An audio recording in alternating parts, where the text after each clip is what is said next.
বন্ধুরা, যখনই স্টুডেন্টস অথবা অ্যাসপিরেন্টসরা যে কোনো সরকারি ব্যাংকের চাকরির পরীক্ষার জন্য প্রিপারেশান নেওয়া স্টার্ট করে, তো শুরুতেই তারা খুব ভয় পেয়ে যায়। এবং ভয় পাওয়ার পেছনে একটা প্রধান কারণ হলো যে তারা এইটা ভেবে বসে থাকে যে যে কোনো সরকারি ব্যাংকের চাকরির পরীক্ষার জন্য প্রচুর প্রচুর প্রচুর স্টুডেন্টস এবং অ্যাসপিরেন্টসরা অ্যাপ্লাই করে। সে আইবিপিএস পিওর পরীক্ষাই নাও, চাই আইবিপিএস ক্লার্কই নাও, চাই এসবিআই পিও নাও, এসবিআই ক্লার্ক নাও, আরআরবি পিওর পরীক্ষা নাও, আরআরবি ক্লার্ক নাও, আরবি অ্যাসিস্ট্যান্টের পরীক্ষা নাও, ইভেন যত আমাদের ইন্স্যুরেন্স সেক্টরের পরীক্ষা, যেমন ইএসআইসির পরীক্ষা, ইপিএফওর পরীক্ষা, এলআইসির পরীক্ষা, তো এই সমস্ত পরীক্ষাগুলোর জন্যই প্রচুর প্রচুর প্রচুর ক্যান্ডিডেটরা অ্যাপ্লাই করে। অথচ সিট ঠিক এইটুকু থাকে, অর্থাৎ লিমিটেড নাম্বার অফ সিটস থাকে। তো ন্যাচারালি যদি এতজন স্টুডেন্টস এবং অ্যাসপিরেন্টস অ্যাপ্লাই করে এবং নাম্বার অফ সিটস যদি এত কম থাকে, তাহলে সত্যিই কি আমার সিলেকশন পাওয়া সম্ভব?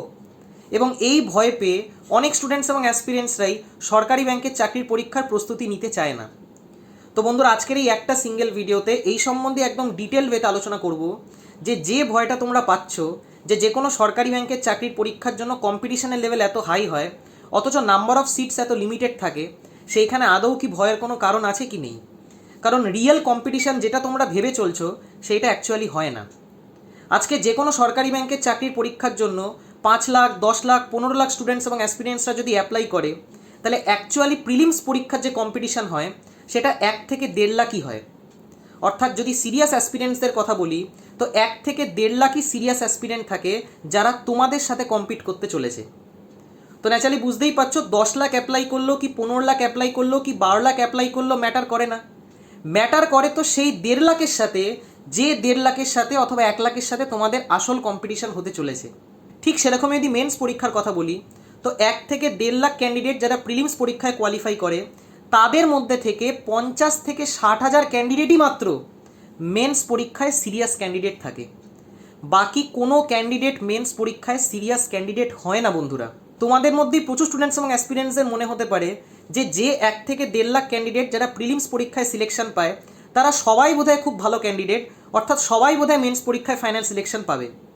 কিন্তু বন্ধুরা, প্রিলিমস পরীক্ষার যে সিলেবাস হয় অথবা প্রিলিমস পরীক্ষার যে এক্সাম প্যাটার্ন হয়, অন্যদিকে মেন্স পরীক্ষার যে সিলেবাস হয় অথবা মেন্স পরীক্ষার যে এক্সাম প্যাটার্ন হয় এবং মেন্স পরীক্ষার যে কোশ্চেন হয়, এবং সেই সমস্ত মেন্স পরীক্ষার কোশ্চেনের মধ্যে কোনটা করা উচিত কোনটা করা উচিত না, এই সমস্ত ধারণাগুলো খুব লিমিটেড নাম্বার অফ ক্যান্ডিডেটসদেরই থাকে। মেজরিটি স্টুডেন্টস এবং অ্যাসপিরেন্টসদেরই সেই নলেজটা থাকে না। এবং এই জিনিসটা তোমাদের বোঝা উচিত যে প্রিলিমস পরীক্ষা আর মেন্স পরীক্ষা যে কোনো সরকারি ব্যাংকের চাকরির পরীক্ষার সমান নয়। প্রিলিমস পরীক্ষা এমনই একটা এক্সাম যেটা গেম অফ এলিমিনেশন হয়, যেখানে তোমরা সহজ সহজ ইজি কোশ্চেন দেখতে পারবে। সে তোমরা ম্যাথস পোর্শনই দাও, চাই রিজনিং পোর্শনই দাও, চাই ইংলিশ পোর্শনই দাও না কেন। কিন্তু আজকে যদি মেন্স পরীক্ষার কথা বলি, তো সে যে কোনো মেন্স পরীক্ষাই তোমরা দাও না কেন, সে ক্লেরিক্যাল লেভেলের মেন্স পরীক্ষাই দাও, চাই অফিসার লেভেলের মেন্স পরীক্ষাই দাও না কেন, তোমরা যে কোনো মেন্সের পরীক্ষার পেপার তুলে দেখে মিলিয়ে নিতে পারো যে মেন্স পরীক্ষার লেভেল অফ কোশ্চেন্স অন্যদিকে প্রিলিমস পরীক্ষার লেভেল অফ কোশ্চেন্স কতটা ডিফারেন্স থাকে। অর্থাৎ মেন্স পরীক্ষায় যে সমস্ত প্রশ্নগুলো আমাদের জিজ্ঞেস করা হয় সেগুলোর লেভেল অনেকটাই হাই থাকে প্রিলিমস লেভেলের থেকে। তো ন্যাচারালি বুঝতেই পারছো, যে ক্যান্ডিডেট অথবা যে অ্যাসপিরেন্ট সহজ লেভেলের কোশ্চেন বানাতে পারছে, অর্থাৎ প্রিলিমস লেভেল ক্লিয়ার করতে পারছে, এমন না যে সে মেন্স লেভেলও ক্লিয়ার করে দেবে। তো বন্ধুরা, ন্যাচারালি বুঝতেই পারছো যে অ্যাকচুয়াল কম্পিটিশন তোমাদের হতে চলেছে যে কোনো সরকারি ব্যাংকের চাকরির পরীক্ষায়, সেটা 50 থেকে 60,000-এর মধ্যেই হতে চলেছে। এই 50 থেকে 60,000 অল ইন্ডিয়া লেভেলে যে সমস্ত স্টুডেন্টস অথবা অ্যাসপিরেন্টসরা রয়েছে, তাদের সাথেই তোমাদের আসল কম্পিটিশন হতে চলেছে। সে 10 লাখ ক্যান্ডিডেটই অ্যাপ্লাই করুক, চাই 12 লাখই অ্যাপ্লাই করুক, চাই 15 লাখই অ্যাপ্লাই করুক, চাই 20 লাখই অ্যাপ্লাই করুক না কেন, রিয়েল অ্যাসপিরেন্ট অথবা সিরিয়াস অ্যাসপিরেন্টের কথা যদি বলি, তো সেইটা শুধুমাত্র এবং শুধুমাত্র 50 থেকে 60,000ই হয়। অর্থাৎ 50,000 থেকে 60,000টি রিয়েল ক্যান্ডিডেট অথবা সিরিয়াস অ্যাসপিরেন্টস হয়, যাদের সাথে তোমাদের আসল লড়াই হতে চলেছে। তো ন্যাচারালি এত ভয় পাওয়ার কোনো কারণ নেই যে 5 লাখ অ্যাপ্লাই করলো, 10 লাখ অ্যাপ্লাই করলো, 15 লাখ অ্যাপ্লাই করলো, তাহলে আমার জায়গা কোথায় থাকবে, আদৌ আমি সিলেকশন পাবো কি পাবো না। ডেফিনেটলি তুমি সিলেকশন পেতে পারবে যদি তুমি ভালোভাবে প্রিপারেশন নাও। তো সবসময় একটা জিনিস মাথায় রাখবে, কোয়ালিটি অফ প্রিপারেশনের ওপর বেশি খেয়াল রাখবে কোয়ান্টিটি অফ প্রিপারেশনের থেকে। প্রচুর স্টুডেন্টস এবং অ্যাসপিরেন্টসরা এই ভয়তে থাকে যে আমি যে প্রিপারেশন করছি সেই প্রিপারেশনটা সাফিসিয়েন্ট তো। তো বন্ধুরা, সাফিসিয়েন্ট তখনই হবে যদি তুমি তোমার কোয়ালিটি মেনটেন করে চলো। আজকে যে কোনো চ্যাপ্টারই তুমি পড়ো না কেন, সে অঙ্কের চ্যাপ্টারই পড়ো, চাই রিজনিংয়ের চ্যাপ্টারই পড়ো, চাই ইংলিশের চ্যাপ্টারই পড়ো, যাই পড়ো না কেন, যে কোনো চ্যাপ্টারের কমপ্লিট পড়ো।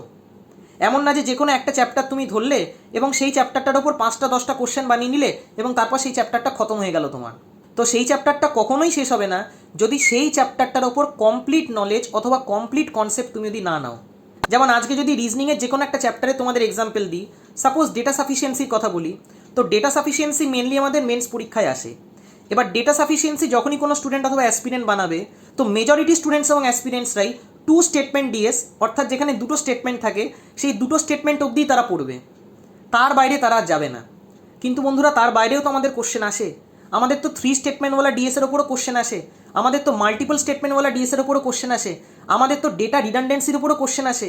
কিন্তু ম্যাক্সিমাম স্টুডেন্টস এবং অ্যাসপিরেন্টসরাই এই পোর্শনগুলো কভার করে না। অথচ এই পোর্শনগুলো আমাদের মেন্স পরীক্ষায় আসে এবং এই পোর্শনগুলোই বেশি করে আসবে, কারণ মেন্স পরীক্ষায় ফাইনাল সিলেকশন তোমরা পাবে।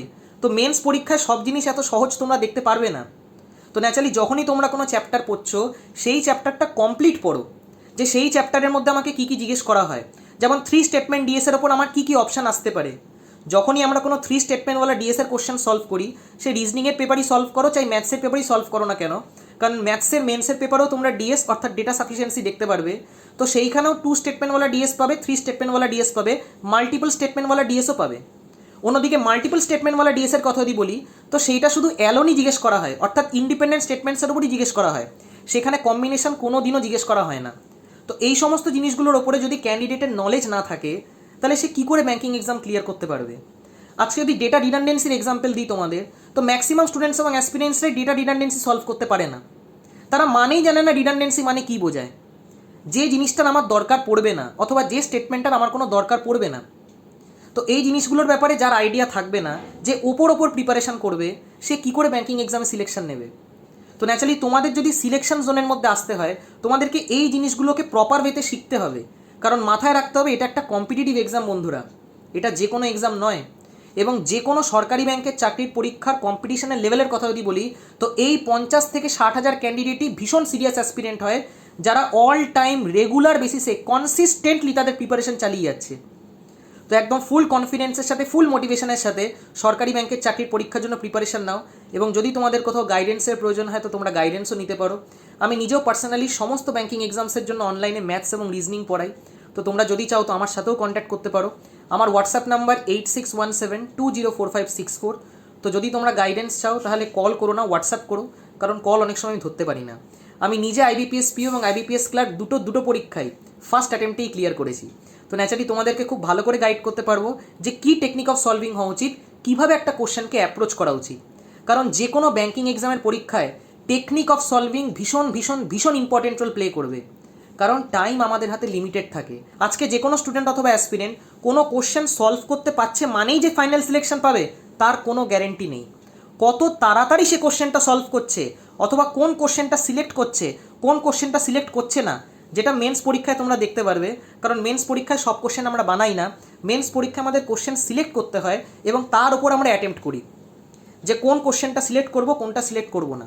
তো ন্যাচারালি সিলেকশন তো তারই ভালো হবে যার কনসেপচুয়াল ক্ল্যারিটি একদম টপ লেভেলের থাকবে, যে এই কোশ্চেনটা বানাবো, এই কোশ্চেনটা বানাবো না, এই কোশ্চেনটা আমার কম টাইমে নামবে, এই কোশ্চেনটা বেশি সময় লাগবে। তো যে কোশ্চেনটা আমার বেশি সময় লাগবে সেটাকে কেন বেকার বেকার হাত দিতে যাবো আমি। যে কোশ্চেনটা আমার কম সময় নামবে সেই কোশ্চেনটাতেই হাত দেবো, যাতে সেই কোশ্চেনটায় কম সময় আমার নম্বরটা উঠে আসে। তো এই ব্যাপারগুলো খেয়াল রাখতে হবে যে কোন কোশ্চেন অ্যাটেম্প্ট করা উচিত এবং কোন কোশ্চেন অ্যাটেম্প্ট করা উচিত না। তো বন্ধুরা, আশা করি তোমাদের এই ভিডিওটা দিয়ে কিছুটা হেল্প করতে পারলাম এবং অনেকটা ভয় কাটাতে পারলাম। এবং চেষ্টা করো তার কাছ থেকেই গাইডেন্স নেওয়ার যে অলরেডি এই ফিল্ডে সিলেক্টেড, যাতে তার টেকনিক অফ সলভিং, তার মেথড অফ সলভিং, তার ডাউট ক্লিয়ারিং প্রসেস খুব ভালো করে শিখতে পারো এবং সেই জিনিসগুলোকে পরীক্ষায় অ্যাপ্লাই করতে পারো। বাকি তোমাদের যদি ভিডিওটা ভালো লেগে থাকে তাহলে অবশ্যই লাইক এবং বন্ধুদের সাথে শেয়ার করো। Thank you.